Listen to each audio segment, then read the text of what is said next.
Now, as promised, we've got some expert analysis on China's new leadership and the challenges it is facing. Joining me now is James Corbett, an editor of the alternative news portal Corbett Report. Thank you very much for joining us.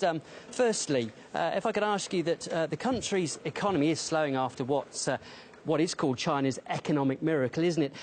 Will the new generation of politicians manage, do you think, to get it back to the speed that it was?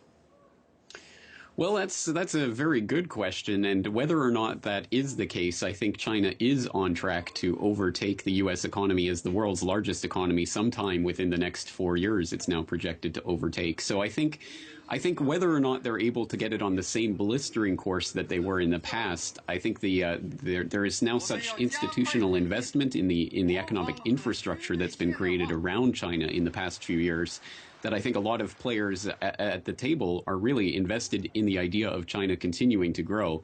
And we see this now with people scrutinizing the latest manufacturing data out of China very closely. And if it was true in years past that if the U.S. sneezed, the rest of the world caught a cold, I think it's now becoming true in the Chinese situation.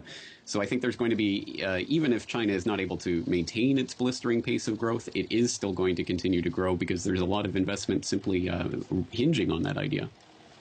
Now let's just talk about the military, because despite the current slowdown, it has increased military spending by a double-digit amount, hasn't it? So do you think it's trying to assert itself militarily?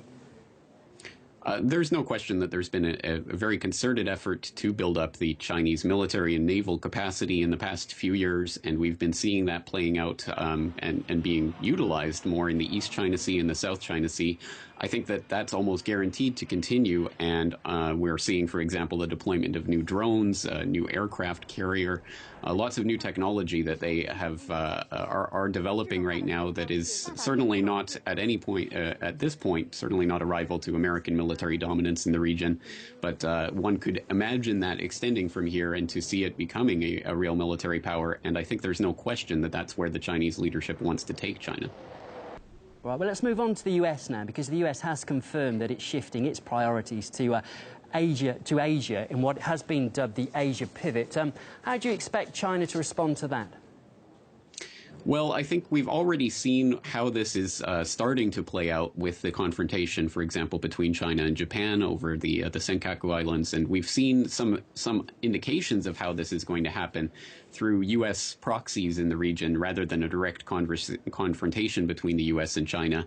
And I think that plays into everyone's interest at the moment, because no one is really that interested in upsetting the entire table at this point in time. I think that's something that could potentially develop some ways down the road. And I think that's what China has their eye on at the moment, and that's why they're steadily and quietly just continuing to build up their military forces.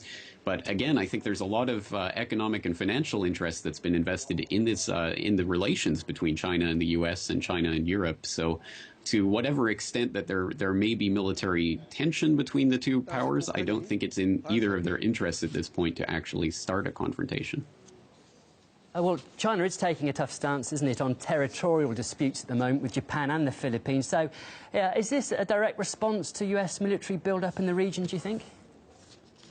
I think it has to be seen as just part of, not necessarily a response and not necessarily a provocation, but just part of what happens when we have these big actors that are increasingly becoming bigger, that are in this close proximity. So I think that there's going to be a lot of quote-unquote solutions being offered by things like the International Crisis Group that wants to see an expanded ASEAN, which of course is just going to be a type of U.S. bulwark against Chinese hegemony in the region, versus China, which is going to continue to seek its right to assert itself in the South China Sea and the East China Sea.